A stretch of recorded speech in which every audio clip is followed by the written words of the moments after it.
Praise the Lord, जय मसीह की। दोस्तों स्वागत है आपका मेरी एक और नई वीडियो में। दोस्तों थंबनेल और टाइटल देखकर आप समझ गए होंगे कि मैं किस विषय पर बात करने वाला हूं। सबसे पहले दोस्तों मैं आपको बताना चाहता हूं कि जितनी भी शिक्षाओं का मैंने यहां पर अपने चैनल पर खंडन किया है, या तो वो बाइबल आधारित ही नहीं है, या वो बाइबल से ऐसे बढ़ा चढ़ाकर बोली गई जो बाइबल से मेल नहीं खाती। इसलिए मैंने अपने चैनल पर बहुत सारी शिक्षाओं को, बहुत सारे पास्टरों की शिक्षाओं को खंडन किया है। आज भी मैं जो पास्टर ऑरेल थॉमस की एक शिक्षा का खंडन कर रहा हूं, वो बाइबल आधारित बिल्कुल भी नहीं है। आप सबसे पहले एक छोटी सी वीडियो क्लिप देखिए जो पास्टर ऑरेल थॉमस की है, उसके बाद हम बात करते हैं इस वीडियो पर और पास्टर ऑरेल थॉमस।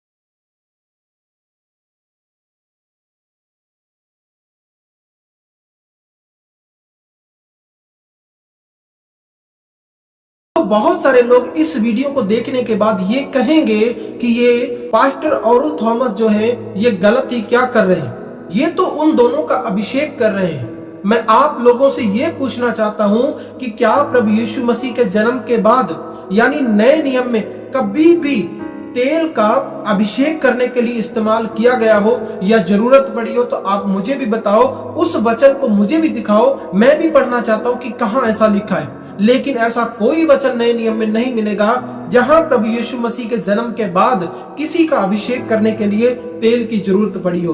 क्यों? क्योंकि प्रभु यीशु मसीह ने हमें अपना आत्मा दिया है, अपने आत्मा से हमारा अभिषेक किया है। और तो और यीशु मसीह का अभिषेक भी पवित्र आत्मा की ओर से था।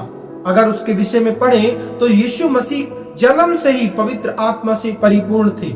और पतरस जब अपना भाषण दे रहा है प्रेरितों के काम में 10वें अध्याय में, तो वो यही कह रहा है 38वीं आयत में कि यीशु मसीह का परमेश्वर की ओर से पवित्र आत्मा और सामर्थ के द्वारा अभिषेक किया गया था।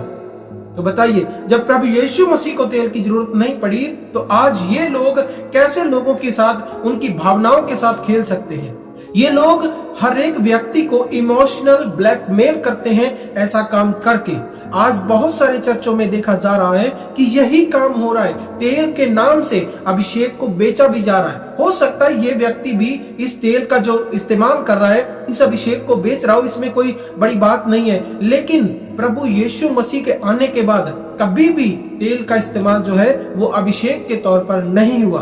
अब बहुत सारे लोग क्या करेंगे, इस अभिषेक के नाम को प्रभु यीशु मसीह के उसके सर पर तेल उंडेला गया था, डाला गया था एक स्त्री के द्वारा जिसका नाम मरियम था, उसे इस अभिषेक से जोड़ देंगे कि यीशु मसीह का भी तो अभिषेक किया गया था तेल के द्वारा। बिल्कुल नहीं, वो तेल नहीं था, वो जटामासी का बहुमूल्य इत्र था जो कि प्रभु यीशु मसीह के गाड़े जाने का प्रतीक था। खुद यीशु मसीह ने कहा ये उसने इसीलिए किया है कि मेरे गाड़े जाने के लिए उसने ये किया है। और दूसरी बात, चेलों ने जहां कहीं भी तेल का उपयोग किया है वो अभिषेक के लिए बिल्कुल भी नहीं किया।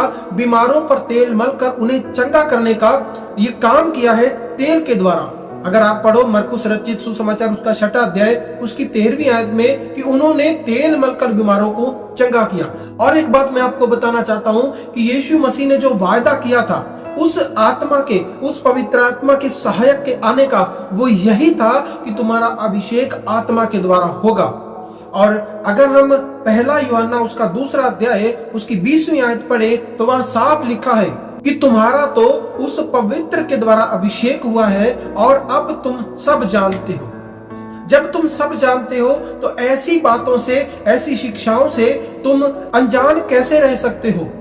ये सोचकर भी बड़ा डर लगता है कि लोग आज इस कदर गिर गए हैं कि लोगों को इमोशनल ब्लैकमेल करते हैं और लोग उनकी भावनाओं में उनके साथ बहते चले जाते हैं और लोग जो क्या है वो भटक जाते हैं। ये सब एक ही आत्मा कर रही है, जो है भटकाने वाली आत्मा। दोस्तों अभी भी बहुत सारे लोग ये कहेंगे कि पुराने नियम में तो तेल का इस्तेमाल होता था। बिल्कुल तेल का इस्तेमाल होता था अभिषेक करने के लिए। वो जो राजाओं का अभिषेक, वो जो याजकों का, महायाजकों का अभिषेक, वो तेल के द्वारा किया जाता था। जैसे शाऊल का अभिषेक हुआ शमूएल के द्वारा, फिर शमूएल के द्वारा दाऊद का अभिषेक हुआ।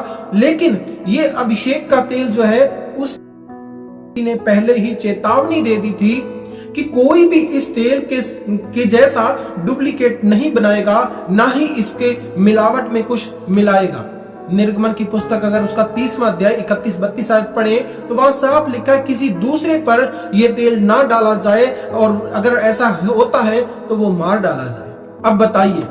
और दूसरी बात ये कि प्रभु यीशु मसीह ने व्यवस्था की सारी बातों को, सारी पुस्तकों को अपने क्रूस पर चढ़ने के साथ वो खत्म कर दिया, वो पूरा कर दिया। इसलिए प्रभु यीशु मसीह कहते हैं मत्ती रचित सुसमाचार उसके 5वें अध्याय में उसकी 17 आयत में कि यह ना समझो कि मैं व्यवस्था या भविष्यद्वक्ताओं की पुस्तकों का लोप करने आया हूं। लोप करने नहीं, वरन उनको पूरा करने आया हूं। पूरा कर दिया यीशु मसीह ने। अब क्या जरूरत है ऐसे तेल की? अब क्या जरूरत है किसी का अभिषेक करने की? उसने तो तुम्हें पवित्र आत्मा से तुम्हारा अभिषेक किया है। तो जब तुम्हारा पवित्र आत्मा से अभिषेक हो चुका तो दोस्तों ऐसी शिक्षाओं का फिर तुम्हारे जीवन में कोई काम नहीं बचता। ऐसी शिक्षाओं का तुम खंडन, तुम विरोध कर सकते हो।